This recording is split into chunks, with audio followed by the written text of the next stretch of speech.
Привет, дорогой зритель! Сегодня у нас обзор на модель OnePlus Nord N100.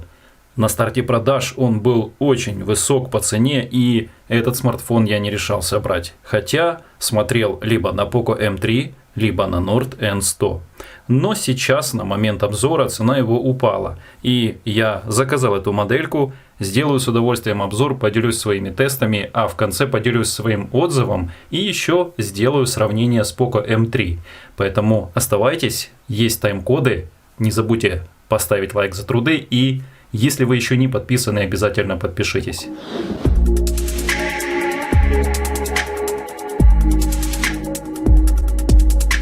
Это у нас глобальная версия бюджетной серии от OnePlus. Вообще, когда кто-то слышит OnePlus, то тогда сразу он понимает, что речь идет о каких-то флагманах. Но в нашем случае компания решила для тех, кто желает иметь OnePlus, но не имеет много денег, вот такую вот модель выпустила. Модель из обзора имеет большую схожесть с моделей серии Nord N10. Но цена гораздо выше у той модели. Эта же версия является бюджетной, не Lite, а именно отдельной серией, и мы ее детально рассмотрим. И, конечно же, в ней есть отличия по характеристикам. Начнем с комплектации. Упаковка премиальная, из черного картона. Три стороны упаковки имеют вот такие вот тиснения, логотипы и надписи модели.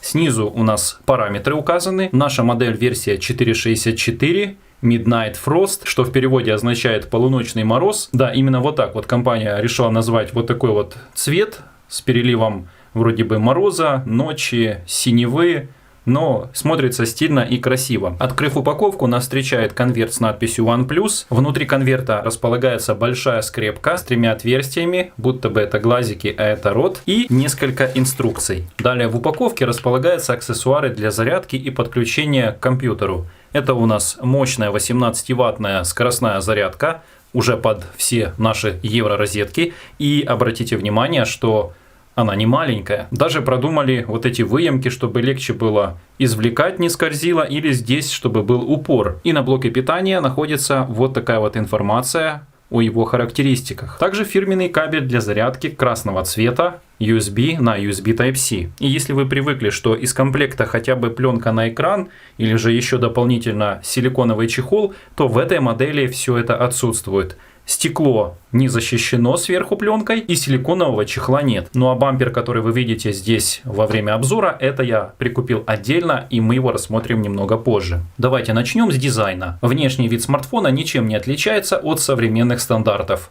Есть тройной модуль камеры, большой дисплей, камера находится в углу на 8 мегапикселей, имеется сканер отпечатка пальцев, а вот по расположению немножко отличается. Если кнопка питания находится, конечно же, справа от экрана для пальца, то громкость находится слева на торце. Вот так выглядит кнопка питания, а вот так выглядит качелька громкости.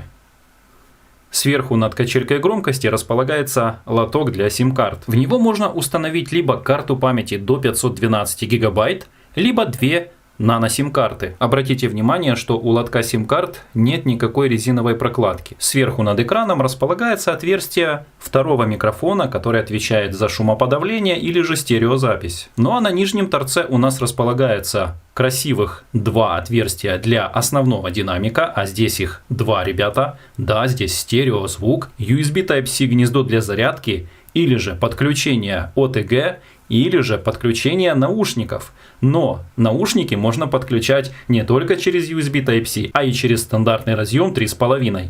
Вот он, его никуда не убрали. Также располагается основной микрофон. Модуль над корпусом, конечно же, выпирает, но в чехле все отлично. Сканер отпечатка пальцев практически не нащупать. Но когда одеваем его вот в этот вот чехол, то здесь происходит углубление, и тогда найти его быстрее. То есть нащупать сканер удобно, чтобы быстро разблокировать. Сканер очень чувствительный, срабатывает мгновенно. Равносильно как и разблокировка по лицу. Включаю, и он разблокировался. Происходит это все мгновенно. Но вот так срабатывает сканер отпечатка пальцев.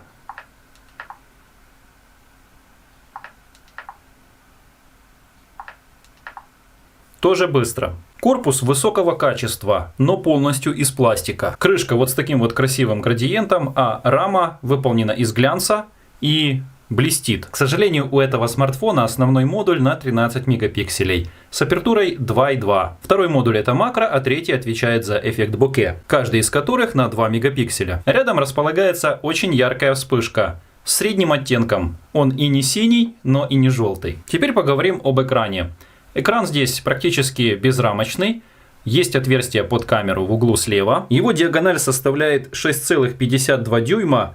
IPS-матрица, но не Full HD, а просто HD+, с разрешением 1600 на 720, 269 ppi. Правда, этот экран поддерживает одну особенность. Обновление экрана 90 Гц. И в настройках можно изменить либо 90 Гц, либо 60 Гц. Конечно же, при 90 Гц плавность картинки гораздо лучше. Несмотря на свою бюджетность, этот экран все равно хорошо передает как насыщенные цвета, так и хорошую контрастность. Сейчас установлено примерно 40% яркости. Добавляем максимальную яркость, экран очень яркий, а вот минимальная яркость немного завышена. То есть хочется, чтобы еще порог яркости был ниже. Есть также автоматический режим, который отлично отрабатывает. Сверху находится защитное стекло, устойчивое к царапинам от производителя Corning Glass 3-го поколения. Края экрана слегка закругленные с эффектом 2.5D, но при наклеивании какого-то стекла никаких проблем не должно быть. На срезе экрана располагается динамик. Он не только разговорный, но и отвечает за подачу стереозвука.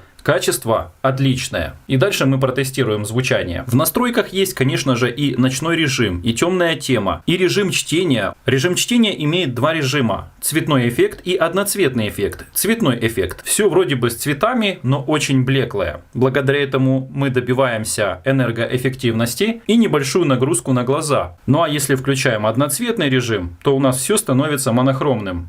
То есть значки различимы, но какие тут цвета не узнаем. Для любителей почитать, так сказать, электронных книг, пожалуйста. Также имеется запись экрана и интересная функция скриншота. Если раньше нужно было сразу две кнопки громкости зажимать левой рукой, ну или как-то вот так вот, то здесь можно одной рукой сделать скриншот. Здесь зажимаем и здесь. Готово. И хотя здесь не AMOLED-экран и функции Always On Display как таковой, можно сказать, и нет, но есть интересная функция. Смотрите, есть функция активация при поднятии, но при этом он не засвечивает весь экран, а лишь показывает время. Сейчас я просто беру смартфон в руки, и он мне слегка подсветит экран, все остается черным. Не каким-то серым, да, а вот именно черным. И он подсвечивает мне, показывает только время. Берем его. И день недели, процент и еще какие-то настройки. Но когда вам приходит, к примеру, какое-то сообщение в Ютубе, в Телеграме или какое-то другое, он это сообщение в центре красиво подсвечивает, а все остается по-прежнему черным. Очень удобная функция. Показывает плавно на мгновение и потом пропадает. Сейчас отправляю по имейлу на этот смартфон письмо. Давайте посмотрим, как он оповестит об этом. Вот так засветилось «Заграчики. Привет». Очень здорово, правда? Но это актуально в том случае, если ваш смартфон находится в поле зрения, где-то в офисе работаете или на панели в автомобиле. Смартфон работает под управлением операционной системы Android 10. После получения мне прилетело обновление, и внутренняя оболочка, с помощью которой управляется данный смартфон, это у нас Oxygen OS 10.5.8b81AA. Открыв раздел о телефоне, нам выдает всю информацию о нем. Ну и, собственно, начинается с процессора Snapdragon 460. На самом деле это бюджетный, довольно слабый процессор, если сравнивать с какими-то другими современными моделями за эти же деньги. Немного исследовав, я увидел, что на этом процессоре работает 43 модели на сегодняшний день. Среди них компания Poco, Lenovo, Realme и Motorola. В меню имеется параллельный режим или клонирование приложений. В настройках батареи есть интересная функция, хотя до конца я не разобрался. Оптимизированная зарядка. Я ее отключил, объясню почему. После того, как прочитаю, что здесь написано. Оптимизируйте процесс зарядки с учетом своих привычек использования, чтобы снизить нагрузку на батарею и увеличить время работы от нее. Поставил я смартфон заряжаться, было у него около 70%, прихожу спустя пару часов, а у него 86% и батарейка не заряжается. Вверху предупреждение, что этот режим отключил, потому что считает нужным, что нужно было отключить и не заряжать смартфон. Но мне нужно было 100%, чтобы протестировать батарею. Я задумался, а зачем такой режим? Я решил поехать куда-то и дозарядить, а он мне говорит: ты извини, друг, но мне надо изучить тебя, и я как бы понимаю, что, кажется, надо отключить. 86% тебе должно хватить. Поэтому я отключил этот способ зарядки, и после этого ничего не выскакивало, нормально расходуется аккумулятор, и об этом здесь говорит вот эта надпись. Приложение работает нормально, телефон расходует заряд батареи, как обычно. 74% заряда хватит более чем на 2 дня. Это 74. То есть очень хорошо расходует этот процессор, эта оболочка оптимизированная на этом смартфоне. Более чем достаточно такого заряда с батареей 5000 мАh и хватит вам 100% на 2 дня. Но наверняка вам интересно, сколько же он выдал по тестам.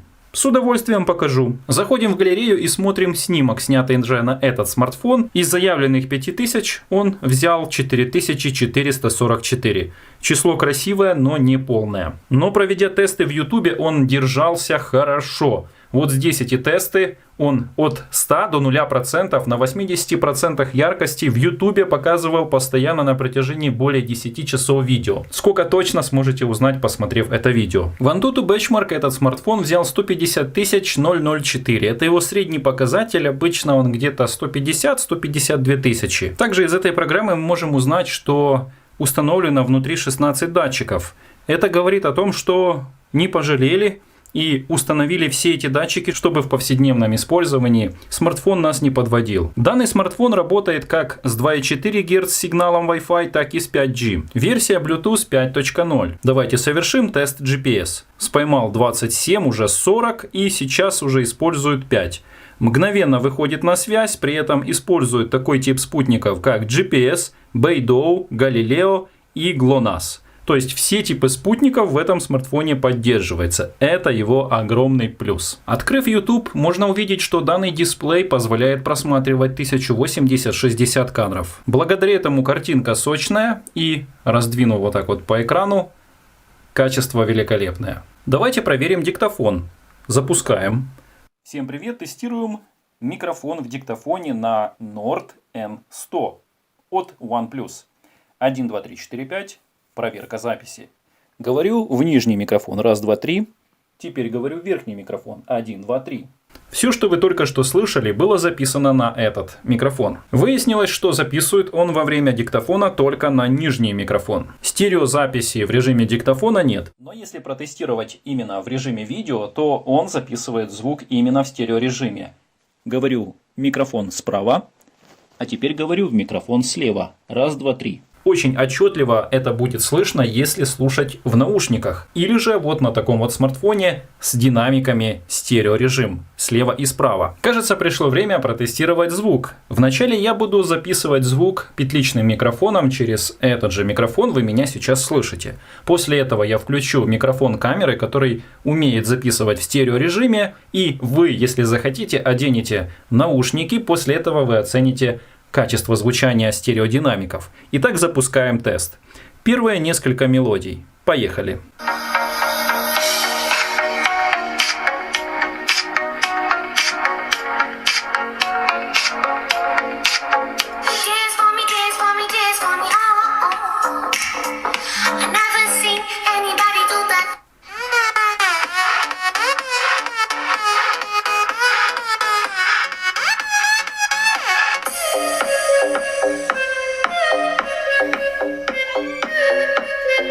Поставим на всю, и соседи не спят. Кто под нами внизу, вы простите меня.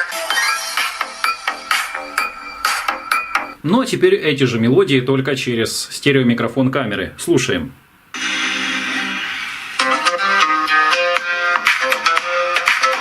Не забудьте наушники одеть.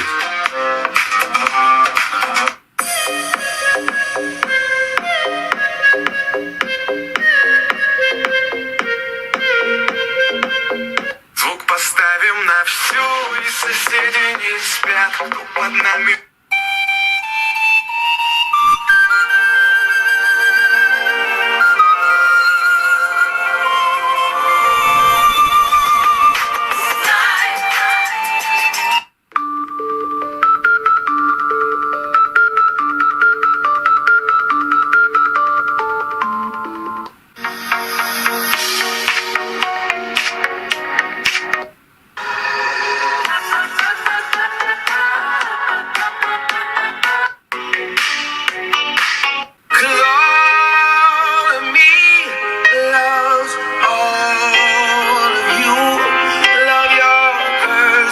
Звуком я доволен, но он все равно немного тише, чем мой Poco X3. У него реально очень громкий звук. И тоже стерео. Напоминаю, что сделаем в конце сейчас сравнение с Poco M3. Своего рода я считаю, что он конкурент. Теперь пришло время протестировать игру.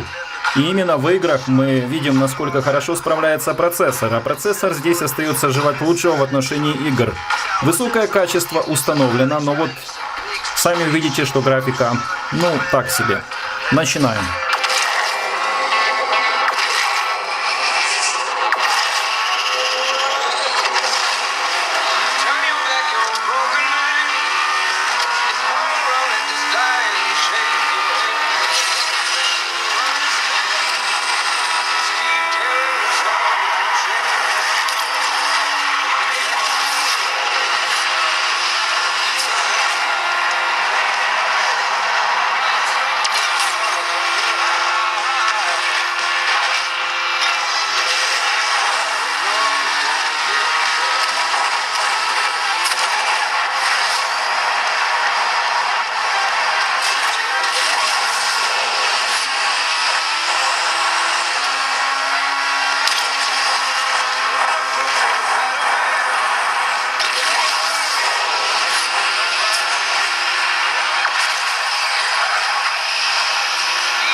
Нет, я не хочу сказать, что на этом смартфоне нельзя играть в какие-то сложные игры. Я просто хочу сказать, что он будет во время игр работать с минимальной отдачей по графике. А так в любые игры, пожалуйста, просто с низким FPS. Меню камеры для этого смартфона отличное. Здесь есть и видео с корректным переводом, все написано, фото, режим портрета. В режиме еще у нас находится отдельная кнопка макро, панорама, ускоренная съемка и режим эксперт, где полностью в ручных настройках можно все это сделать. Есть также распознавание интеллектуального режима. Он включен и работает. Разрешение видео максимально 1080-30 кадров. Тестовое фото-видео как дневной, так и ночной съемки вы сможете увидеть в окончании видео. Сейчас давайте посмотрим чехол.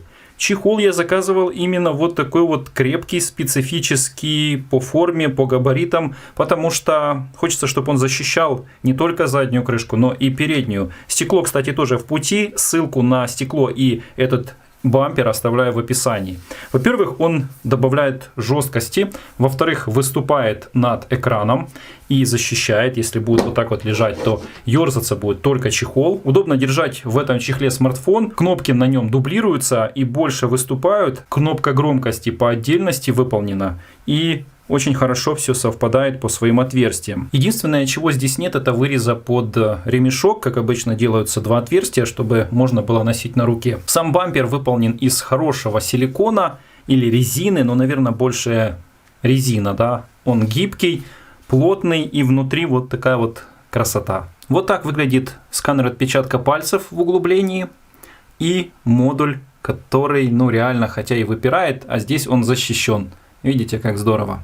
Отлично. Ну а теперь проведем сравнение с Nord N100 и моделью Poco M3. Буду указывать на основные отличия и преимущества, а также слабые стороны. Диагональ экрана 6,52, а здесь 6,53. Напомню, справа у нас Poco M3. Poco M3 немного тяжелее, но это не удивительно, у него и батарея мощнее. 6000 у Poco M3 и 5000 у Nord N100. Еще одно явное отличие — это процессор Snapdragon 460 и 662 у Poco M3. Оба процессора 8-ядерные, но у Poco M3 он мощнее. 4 ядра работают на 2 ГГц и 4 ядра на 1,8. Тогда как у N100 4 ядра работают максимально на 1,8, а еще 4 на 1,5 ГГц. За графику отвечает и там Adreno 610. Следующее отличие по камерам. 48 мегапикселей у Poco M3 по сравнению с 13 мегапикселей. Также присутствует макро и эффект боке. Широкоугольного нет там и там. Обе модели работают начиная от 2G, заканчивая 4G. В 5G сетях не работает. На сегодняшний день Poco M3 работает уже на 11 Android. OnePlus до сих пор на 10-м, обновление на 11-й Android отсутствует. У модели Nord N100 есть только один цвет, а у Poco M3 большой выбор цветов. Разрешение экрана гораздо лучше у Poco M3. Full HD+, 1080 на 2340, тогда как здесь у нас 720 на 1440. У Poco M3 гораздо лучше яркость, как максимальная, так и минимальная. В AnTuTu Benchmark побеждает Xiaomi Poco M3. У Poco M3 боковой сканер отпечатка пальцев, а у N100 сзади. Еще у OnePlus отсутствует FM радио, тогда как у Poco M3 FM радио есть. Обе модели поддерживают OTG подключение, и есть, конечно же, отличия по аккумуляторам. Poco M3 помимо большой емкости 6000 мА еще поддерживает обратную зарядку, то есть от него можно заряжать другие смартфоны. На сегодняшний день данный смартфон в Китае стоит $125. Ну а если есть необходимость прикупить дополнительные аксессуары, то всегда это можно сделать в официальном магазине на AliExpress OnePlus Official Store. Ссылку на него я оставляю в описании под видео. Ну что ж, подведем итог. Этот смартфон OnePlus Nord N100, действительно хороший, но по наборам характеристик за свою цену, у которого, будем говорить так откровенно, слабоватый процессор от Snapdragon, оставляет немного какие-то смешанные чувства. С играми смартфон хорошо справляется, хотя если брать конкретно для игр, то я его не рекомендую. Камера по пятибалльной системе, на мое усмотрение, на 4 с трудом натянутым плюсом. Хорошая автономность, и в щадящем режиме можно смело настроиться на то, что он прослужит 2, а то и 3 дня. Удобно, что на него приходят обновления, его никто не забросил, и оптимизирована оболочка Oxygen OS на 10-м Android. Отлично подходит для базовых повседневных функций: просмотр видео, звонки, серфинг в интернете, прослушивание музыки. И если его сравнивать с такими смартфонами, такие как, например, Redmi 9 или Realme C21, то он выглядит гораздо приличнее, особенно учитывая, что у него экран на 90 Гц. И на сегодняшний день он остается привлекательной моделью, по доступной уже цене, она гораздо ниже стала и соответствует цене и качеству. А что думаете вы, ребята? Оставьте свои комментарии и спрашивайте, буду рад ответить на ваши вопросы. Всегда ценю активность под видео. Не забудьте подписаться, поставить лайк. Сейчас тестовые фото и видео. А я прощаюсь. Тестируем передний модуль камеры у OnePlus. Это 1080 30 кадров. Я сейчас пройдусь. Можно увидеть, что легкая стабилизация есть, электронная. И качество звука вы тоже слышите. Теперь включаю задний модуль и тестируем его. Вот у заднего модуля есть получше стабилизация. Сейчас я попрыгаю. Если плавно так двигать, то стабилизация без рывков, кажется, но если резко, тоже выдерживает. Нету каких-то резких подергиваний. Посмотрите, что в нашей местности, да, наверное, как и в вашей местности делается на наших заборах. Они просто облепливают ракушки, вылазят на самую вершину. Ух ты, там вон даже паук сидит. Вот как раз и проверим макро. Почти настроился. Вот так вот. И сейчас я в кадр появлюсь. Привет. Так, надеюсь, с фокусом там нормально. Привет, привет. Это тесты заднего модуля. Тоже 1080 30 кадров и слышите звук. Тестирую во время обзора эту камеру, чтобы вы увидели, как в обычном помещении, и вы помните, какое было видео на мою камеру, которая закреплена сверху, и как сейчас снимает этот смартфон. Поднесем ближе. OnePlus. Автоматическая настройка здесь присутствует. И видно, что цвета естественные, качество хорошее. Ну а теперь тесты в помещении. Полная темнота, горит ночничок, на улице отражается от прожектора свет. Вот поворачиваю сбоку, здесь виднеется слегка камера. Если включить подсветку, можно включить ее прямо в режиме видео, то картинка становится гораздо лучше, четче. И сейчас мы пройдем на улицу. Проходим. Выключаю подсветку, выхожу на улицу. Ну и здесь уже и цветы виднеются. Давайте вот так вот сделаем. Настроился. Есть, конечно же, шумы. Вот так вот прожектор. Вот так вот я в кадре. Тоже нужно время, чтобы настроиться. И, ну, слышите звук. Теперь давайте передний модуль камеры проверим. Передний модуль камеры в действии. Приходится привыкать, что не надо смотреть в центр, а туда в уголочек по сравнению с моим смартфоном. Ну, нормально, снимает. Передний модуль зависит от хорошего освещения. Сейчас в полную темноту пытается вытянуть, появляются некие шумы, но отличная запись для переднего модуля камеры на 8 мегапикселей. Спасибо вам. Теперь фотографии.